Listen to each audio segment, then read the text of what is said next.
Bueno, ahora vamos a seguir con los ejercicios de análisis por activación. ¿Me escuchan? Sí, Ah, sí, porque yo ahora no los veo en realidad. Entonces, vamos a hacer el primer ejercicio, que dice, a fin de esclarecer un accidente automovilístico, se desea comparar el contenido de cobre de una muestra de pintura de auto encontrada en el lugar del accidente con la de un vehículo sospechoso. Para ello se irradian dos muestras de 100 miligramos cada una en un reactor nuclear con un flujo de 10 a la 12 neutrones por centímetro cuadrado por segundo por 10 horas. Luego se esperan 2 horas para que el cobre 66 formado y cuyo periodo de semidesintegración es de 5,1 minutos decaiga totalmente. La actividad de ambas muestras se mide durante 2 minutos en un contador de centelleo líquido sólido, de contador de centelleo sólido, cuya eficiencia es del 50%. Vamos a hacer solamente la parte B. La parte A en realidad es un ejercicio de estadística que antes lo veíamos junto con este tema, pero ustedes ya lo vieron durante fundamentos, cómo hacer el cálculo estadístico para saber si las dos muestras corresponden tienen la misma actividad o no.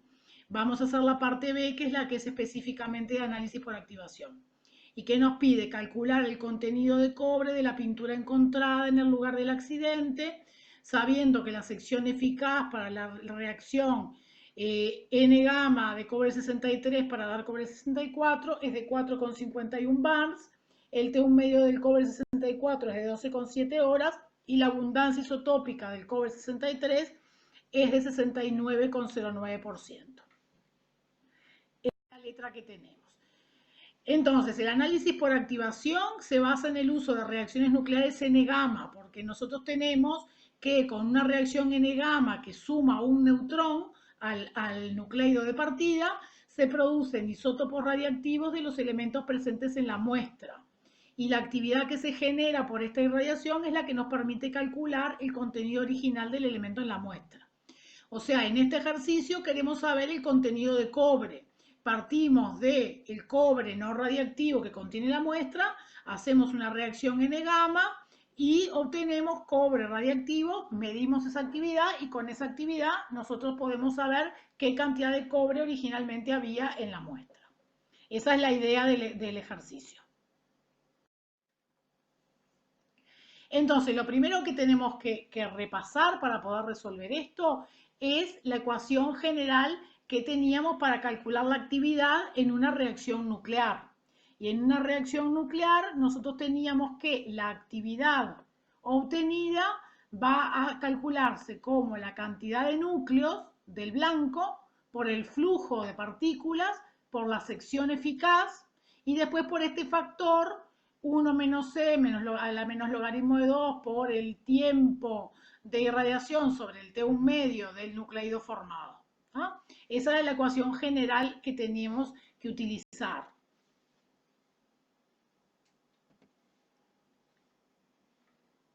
Entonces ahora vamos a, primero que nada, me parece a mí que lo más ordenado es extraer los datos del ejercicio, porque el ejercicio en la letra te da un montón de datos que luego precisas para utilizar la ecuación anterior.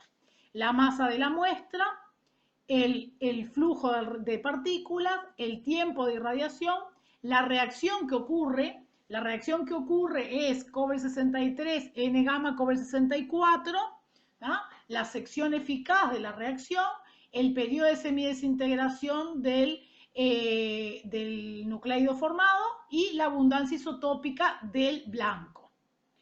Y a su vez en este caso tenemos un tiempo de espera post irradiación de 2 horas. Eso nos dice el ejercicio.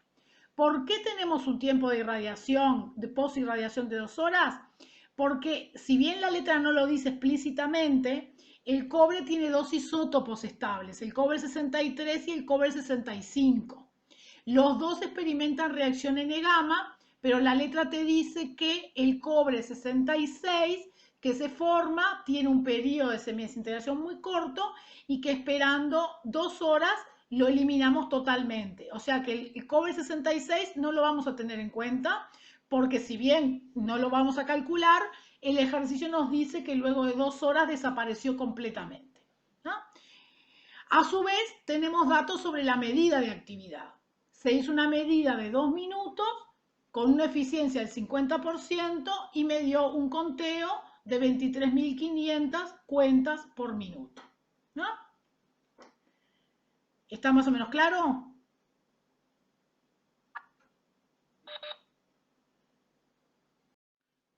Está claro. Bien, entonces ahora vamos a la ecuación que tenemos aquí, ¿no? La ecuación que vimos anteriormente. ¿Cuál va a ser nuestra incógnita en esta ecuación? ¿Qué es lo que nosotros vamos a querer calcular?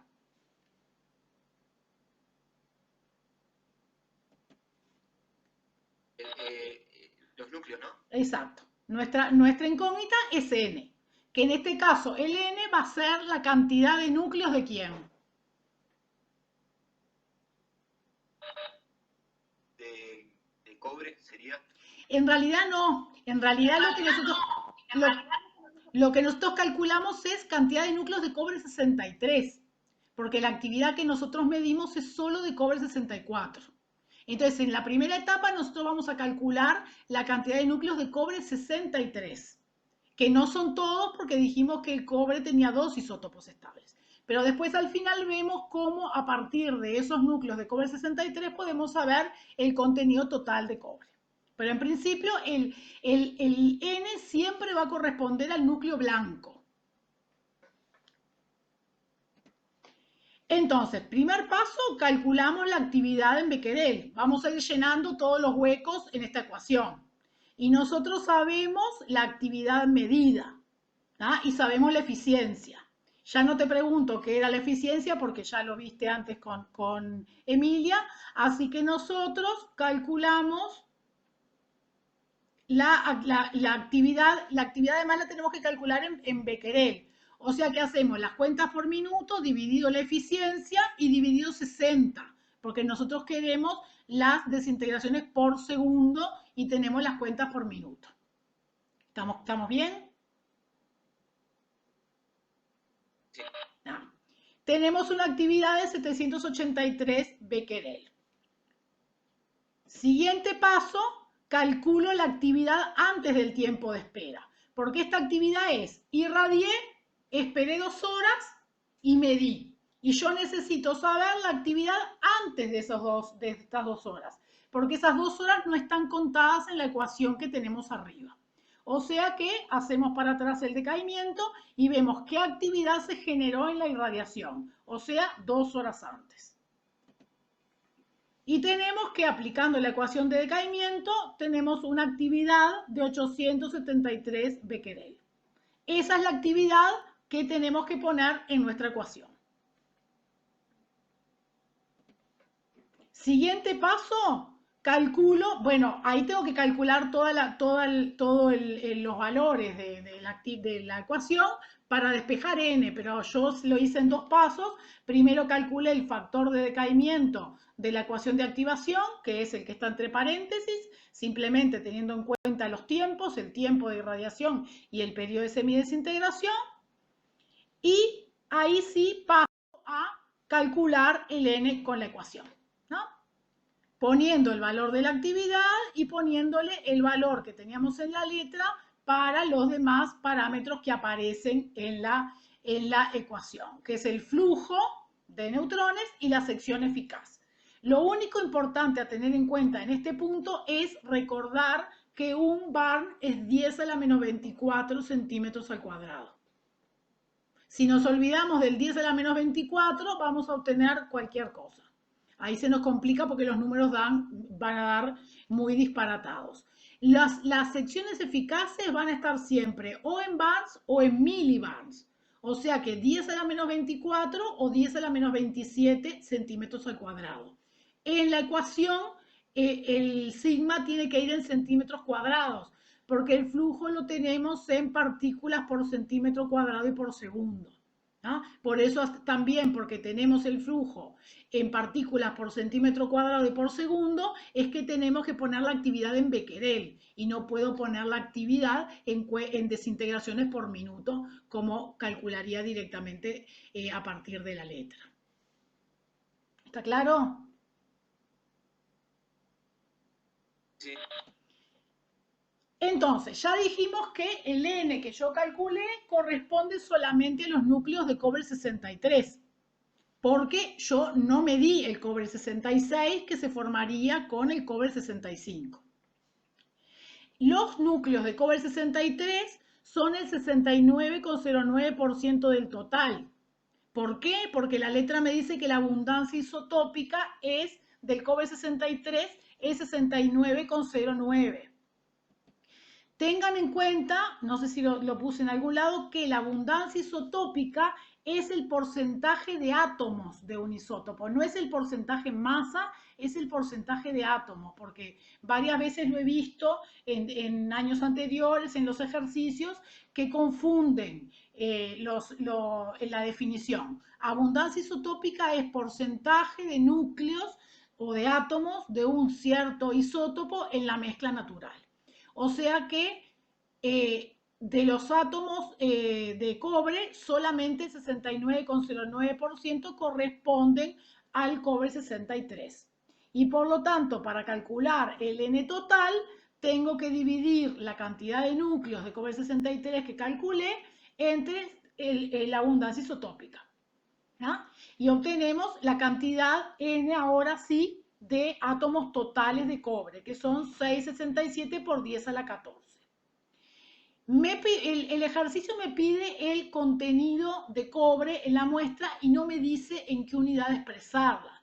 Pero obviamente que en cantidad de átomos no es una forma muy usual de expresar la cantidad, el contenido de un determinado elemento en una muestra. Por lo tanto, bueno, acá ya teníamos lo que ya habíamos mencionado, que la abundancia isotópica era el porcentaje de átomos en la mezcla natural. Y ahora lo que hacemos es calcular la masa de cobre total en la muestra, porque es mejor decir, bueno, tengo determinada cantidad de masa de cobre por 100 miligramos de muestra. Y por lo tanto, calculamos la masa como la cantidad de átomos por la masa atómica del cobre dividido 602 por 10 a la 23. Y obtenemos una cantidad, una masa total de cobre de 0,07 microgramos. Podríamos expresarlo así, decir, mi muestra tiene 0,07 microgramos de cobre por cada 100 miligramos de muestra. Eso, si lo queremos expresar de otra manera, corresponde al 7 por 10 a la menos 5% en peso. En realidad el ejercicio no me dice en qué unidad lo expreso, por lo tanto, si calculaban la masa total, hasta aquí estaba bien, expresarlo en porcentaje en peso es en realidad mejor, ¿no? Porque es una forma más común de expresar el contenido de un cierto elemento en una muestra. ¿Está claro? ¿Hay alguna duda? No, está claro. Yo creo que los puntos más importantes de los ejercicios que tienen que ver con reacciones nucleares, o sea, estos de análisis por activación, es tener claro que la actividad y la cantidad de núcleos de la ecuación corresponden al blanco y entonces va a depender de que haya uno o varios isótopos a qué corresponde exactamente esa cantidad de núcleos y después lo que hablamos del tema de las unidades, que la actividad tiene que estar en becquerel y que la sección eficaz tiene que estar expresada en centímetros cuadrados y el dato va a venir siempre en bars o en millibars. Con esas cosas yo creo que los ejercicios son todos parecidos.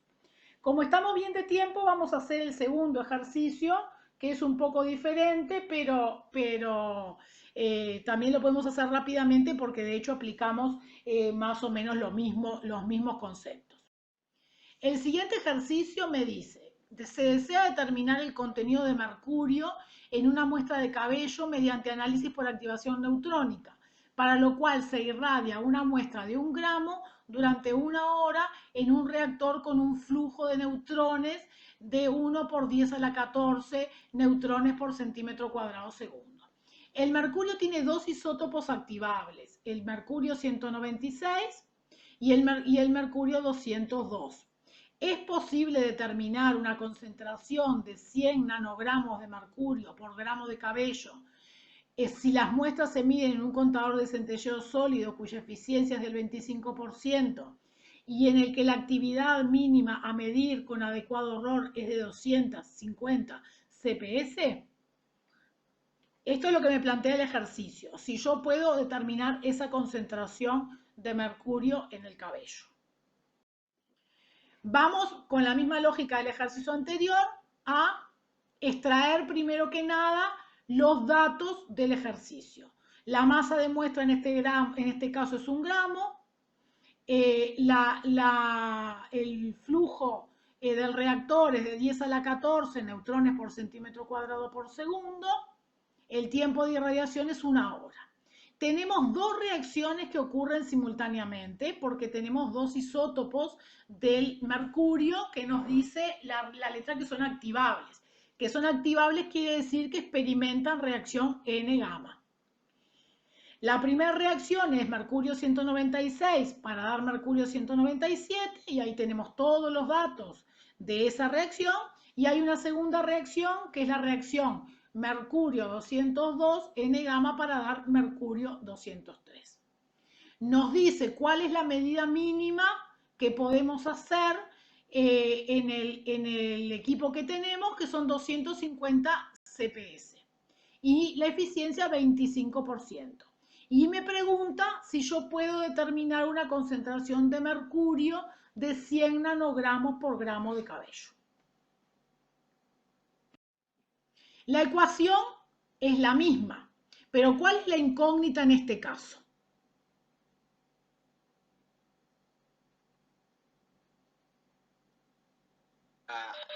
La actividad que puedo llegar a medir, ¿no? La actividad, lo que tenemos que hacer es, si yo tengo una concentración de 100 nanogramos de mercurio por gramo de cabello, ¿qué actividad obtengo?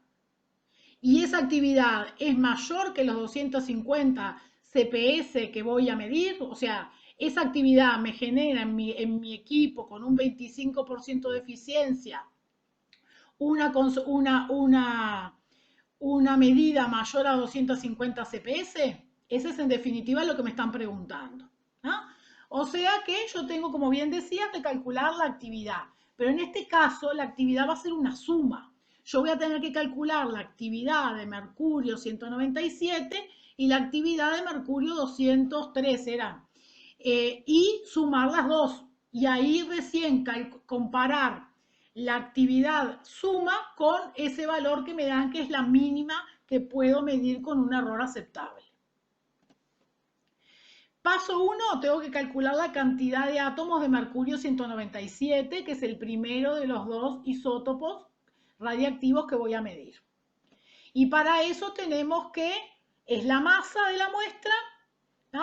Dividido la masa atómica del mercurio por 6,02 por 10 a la 23 y por la abundancia isotópica. ¿No? Entonces tenemos 1 gramo de muestra va a tener 100 nanogramos de mercurio. Me decía la letra. Entonces tenemos 100 por 10 a la menos 9 gramos, dividido 200,59, que es la masa atómica del mercurio, por 6,02 por 10 a la 23 y por 0.0015, que es la abundancia isotópica. Eso me da 4,5 por 10 a la 11 átomos de mercurio 197. Paso 2, calculo la actividad de mercurio 197 aplicando la ecuación igual que vimos la vez anterior. Y obtenemos una actividad de 1451 dps. ¿Hay alguna duda hasta acá?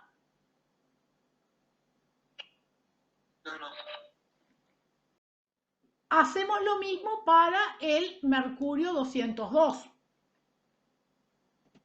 Tenemos que, otra vez teníamos 100 nanogramos de mercurio sobre la masa atómica por 6,02 por 10 a la 23, pero en este caso por 0,298, porque la abundancia isotópica del mercurio 202 es mayor, es de 29,8%. Obtenemos una cantidad de 8,9 por 10 a la 13 átomos. Calculamos la actividad y acá me quedó mal, es la actividad de mercurio 203. Después yo lo arreglo esto. Y la actividad de mercurio 203 va a ser esa cantidad de átomos que calculamos por el mismo flujo, pero en este caso por la sección eficaz de la otra reacción. Y por el factor de decaimiento que tenga en cuenta el periodo de semidesintegración del mercurio 203, que era 46,6 días. Y lo tenemos que poner en horas, porque el tiempo de irradiación es de 1 hora. Y esto nos da una actividad de 27 dps. Como dijimos, la actividad total es la suma de las dos. O sea que me da 1478 dps. Esto lo voy a medir con una eficiencia del 25%. Entonces tenemos que las 250 cuentas que yo podía medir como mínimo con una eficiencia de 0,25, o sea, del 25%, equivalen a 1000 dps o 1000 becquerel.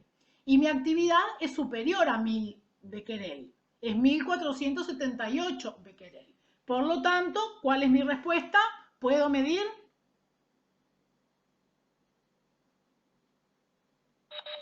Y en ese caso sí, ¿no? O sea que sí se puede determinar la concentración de 100 nanogramos por gramo de cabello de mercurio. Por este método sí se puede determinar, ¿no? Esa es la conclusión que sacamos al final de estos cálculos. ¿Está claro? Sí, sí. Sí, los ejercicios en realidad, o sea, el procedimiento del análisis por activación es siempre el mismo. Irradiamos una muestra y medimos la actividad para saber el contenido original del elemento o del isótopo en cuestión en la muestra. Bueno, si no hay ninguna pregunta, pasamos al último ejercicio, que es el ejercicio de moléculas marcadas. Lo que vamos a hacer acá es una determinación de pureza radioquímica o de porcentaje de las distintas especies presentes en la marcación de un determinado compuesto con tecnesio 99 metastable. La letra nos dice, el tecnesio 99M de LHMPAO es un radiofármaco para estudios de perfusión cerebral. Además de las impurezas típicas de cualquier marcación con 99 tecnesio, en este caso es posible la formación de una serie de especies marcadas colectivamente denominadas complejos secundarios. El control de la pureza radioquímica se realiza mediante 3 sistemas cromatográficos. De acuerdo al resultado de las cromatografías que se muestra a continuación y a las especificaciones de la tabla, calcule la pureza radioquímica del 99 tecnesio de LHMPAO y el porcentaje de cada una de las impurezas. Vamos a mirar un poco la tabla y después vemos cómo hacer los cálculos. Acá habla de las impurezas características de cualquier marcación con tecnesio. Eso yo no sé si te acordás que las que siempre podíamos esperar eran el pertecnesiato, porque es la materia prima de partida, la forma química en la cual tenemos el radionucleido, y entonces si no hay una reducción completa o hay una reoxidación posterior, puede haber pertecnesiato. Y la otra impureza que siempre podíamos esperar es lo que llamábamos el coloide o tecnesio reducido hidrolizado. Esas son las dos impurezas típicas de las marcaciones con tecnesio. A su vez tenemos el compuesto principal y tenemos estas otras especies que se llaman complejos secundarios. Y como tenemos en realidad 4 especies, vamos a necesitar 3 cromatografías, en este caso, para poder calcular el porcentaje de las 4 especies que queremos. Y tenemos la cromatografía 1, que es en Wadman acetona, la cromatografía 2, que es en Wadman cloruro de sodio 0,9%, y la cromatografía 3, que es en Wadman acetonitrilo 50%. Y la tabla nos da el RF de cada especie en cada sistema de solventes. Y a su vez después tenemos una tabla con los conteos en cada cromatografía, que es lo que vamos a usar para poder calcular los porcentajes. Entonces, el primer paso es mirar el primer cuadro donde nos dice los RF y ver de qué manera calcularíamos cada especie, o sea, de cada cromatografía, qué es lo que nosotros podemos sacar. Entonces, en la primera cromatografía, nosotros en RF igual 0 tenemos solamente el coloide. Y en RF igual 1 tenemos 3 especies. El DLHM-PAO, los complejos secundarios y el pertecnesiato. O sea que nosotros si calculamos el porcentaje de actividad en el origen de la cromatografía 1, podemos calcular el porcentaje de coloide. En la segunda cromatografía, nosotros tenemos en RF igual 1 el pertecnesiato solito. En la otra cromatografía, en el RF igual 0, coloide, DLHM-PAO y complejos secundarios. O sea que calculando el porcentaje de actividad a RF igual 0, igual 1, calculamos en este caso el pertecnesiato. Con la tercera cromatografía, en RF igual 0, si al porcentaje en RF igual 0 le restamos el porcentaje de coloide, obtenemos el de LHM-PAO. Y si al porcentaje de actividad en RF igual 1 le restamos el porcentaje de pertecnesiato, podemos sacar el porcentaje de complejos secundarios. ¿Está claro? Sí, sí. Una aclaración respecto a esto es que nosotros siempre restamos los porcentajes, nunca restamos las cuentas. ¿Por qué? Las cuentas de cada cromatografía. ¿Por qué? Porque en cada cromatografía nosotros, ustedes todavía no lo hicieron en el laboratorio porque no tuvieron opción de estar en el laboratorio, pero nosotros en las cromatografías no ponemos la misma cantidad.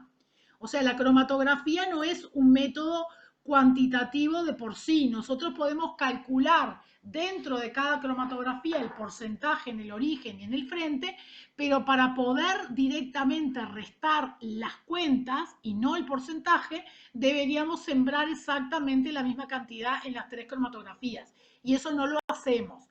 Por eso es que nosotros siempre calculamos primero los porcentajes y después hacemos las restas de los porcentajes. Entonces, ¿cómo calculamos el porcentaje de cada especie?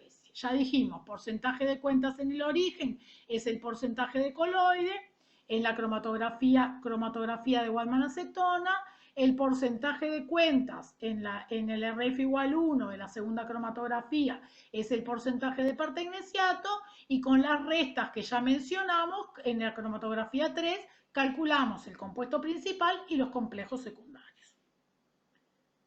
Vamos ahora directamente a las cromatografías. Lo primero que nosotros tenemos que hacer cuando vemos una cromatografía es seleccionar cuáles son los fragmentos, ¿no?, que van a servirnos para calcular lo que llamamos el background de tira. Nosotros normalmente en una cromatografía no usamos el background ambiental que nos da el equipo, sino que calculamos el background de tira. ¿Por qué? Porque además del background ambiental tenemos un cierto arrastre, un cierto porcentaje de actividad que queda pegada en forma inespecíficamente al papel. Entonces, el background, si nosotros solamente restáramos el background de ambiental, iba a quedarnos un cierto porcentaje de la actividad que no la atribuimos a nada, porque no está ni en el origen ni en el frente. Además, el origen y el frente nunca son o casi nunca son una única fracción, un único pedacito de la cromatografía. ¿Por qué? Justamente porque a veces el pico no es un punto, sino que es una gaussiana. Entonces nosotros podemos ver que ese arrastre hace que la actividad, por ejemplo, si miramos la primera cromatografía, tenemos un cierto valor en el origen, después baja significativamente, pero después empieza a aumentar en una forma más lenta, ¿no? Entonces nosotros tenemos que decidir qué pedazos son los pedazos donde tenemos menor actividad y donde vemos esa bajada y luego la subida para definir el background de tira, ¿no? Eso es un poco a ojo. A veces, aunque si hay una pequeña variación, el background de tira no va a variar tanto y el porcentaje final no va a variar tanto. Por ejemplo, en la primera cromatografía yo elegí solamente 2 porciones la de 325 y la de 300. Y la de 415 ya la atribuí al RF igual 1. Podríamos haber dicho, bueno, el 415 subió poco respecto al fondo, podríamos haberlo incluido en el background de tira. El background de tira iba a aumentar un poco, nos iba a disminuir un poco el porcentaje en el origen, pero eso no es significativo. Eso, obviamente, que el que tiene más, está más acostumbrado a las cromatografías, tiene más ojo, a ustedes les puede costar un poco más. ¿No? Pero en realidad no es importantísimo que sea tan estricto. Si vamos a la segunda, vemos que en el origen hay dos valores altos que luego bajan significativamente y al final vuelve a subir un poco. Yo elegí estos tres valores. Podía haber elegido solo el 684 y decir que el 725 correspondía al origen y el 740 al fondo, al RF igual 1. Eso ya te digo, eso cambiaría un poco el resultado final, pero no significativamente. Y aquí tenemos que elegir estos tres. Aquí quizás es más claro que luego de que fuera de estos tres valores tenemos valores significativamente más altos. Entonces, una vez que yo elegí las porciones, calculo el promedio de actividad por centímetro tomando en cuenta esos valores. Aquí dos valores, aquí tres valores y aquí tres valores. Y lo que figura acá son los promedios. A eso es a lo que llamamos background de tira. Y ahora vamos a calcular el porcentaje en el origen en la primera cromatografía. Para eso lo que hacemos es el conteo en el origen menos el background de tira dividido el total. Y en el total yo tengo que descontar el background de tira tantas veces como porciones tenga. Entonces yo tengo 1, 2, 3, 4, 5 porciones de 1 centímetro, le tengo que descontar 5 veces el background de tira. Y eso me da un porcentaje del 1,2%. En la segunda cromatografía teníamos que calcular el porcentaje en el frente. Entonces tenemos el pedazo en 1250 menos 716, vendría a ser RF igual 1, y después el total, que son 1, 2, 3 y 4. Aquí en realidad, no, 1, 2 y 3 pedazos. Y entonces tenemos que le vamos a restar 716 por 3 y nos da 1,42%. Y luego tenemos que hacer lo mismo con el porcentaje en el origen de la tercera cromatografía y el porcentaje en el origen, en el frente de la tercera cromatografía. Y a su vez, si recordás lo que habíamos dicho, a el porcentaje en el origen que me dio 94,2, le resto el 1,2 de coloide y me da 93% del compuesto principal. Y al RF igual 1, que me da el 4, me da el 5,76%, le resto el porcentaje de pertecnesiato. Y eso me da 4,34%, que son los complejos secundarios. Y de esta forma, yo con las tres cromatografías voy a poder resolver los porcentajes de las 4 especies. ¿Quedó claro eso?